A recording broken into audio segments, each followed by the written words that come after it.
নির্বাচন কমিশনের বেঁধে দেওয়া সময়ের মধ্যে কুষ্টিয়ার 4টি সংসদীয় আসনে বিভিন্ন দলের নির্বাচনী পোস্টার, ব্যানার, ফেস্টুন সরিয়ে ফেলা হচ্ছে। বিস্তারিত জানাতে কুষ্টিয়া থেকে যুক্ত হচ্ছেন প্রতিনিধি শরীফুল ইসলাম। শরীফুল, তফসিল ঘোষণার পর থেকে সারা দেশে নির্বাচনী হাওয়া বইছে। তো কুষ্টিয়ায় প্রার্থীদের নির্বাচনী প্রচার প্রচারণার কি চিত্র দেখতে পাচ্ছেন আপনি?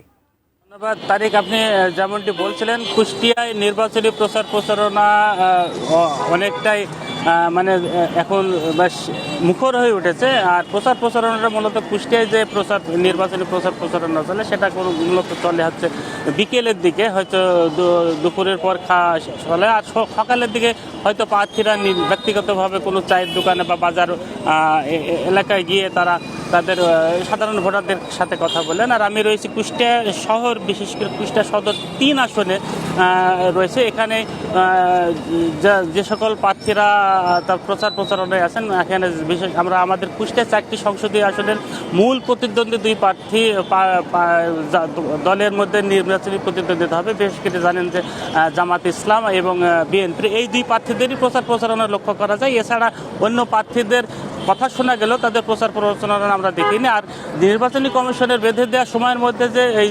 48 ঘন্টার মধ্যে যে পোস্টার, ব্যানার, ফেস্টুন অপসারণের কথা ছিল, সেটা অনেকাংশেই অনেক প্রার্থীরাই অপসারণ করেছে, আবার অনেকে এখনও তাদের পোস্টার, ব্যানার এখনও অপসারণ করেনি। শহরের বিভিন্ন জায়গায় সব দলের প্রার্থীদেরই দেখা যাচ্ছে। আমি কুষ্টিয়া 1 আসনের কথা যদি বলি, কুষ্টিয়া 1 আসনের প্রার্থী বিএনপি দলীয় প্রার্থী রেজা আহমেদ বাচ্চু মোল্লা, তার একেবারে সকালে শোনার পরপরই সকালে তার নেতাকর্মীদের নির্দেশনা দিয়ে তাদের এলাকায়, কুষ্টিয়া 1 আসনের এলাকায় অপসারণ করে ফেলেছে। কুষ্টিয়া 2 আসনে আমি সকালে দেখলাম প্রার্থীরা ব্যানার, ফেস্টুন অপসারণ করছে।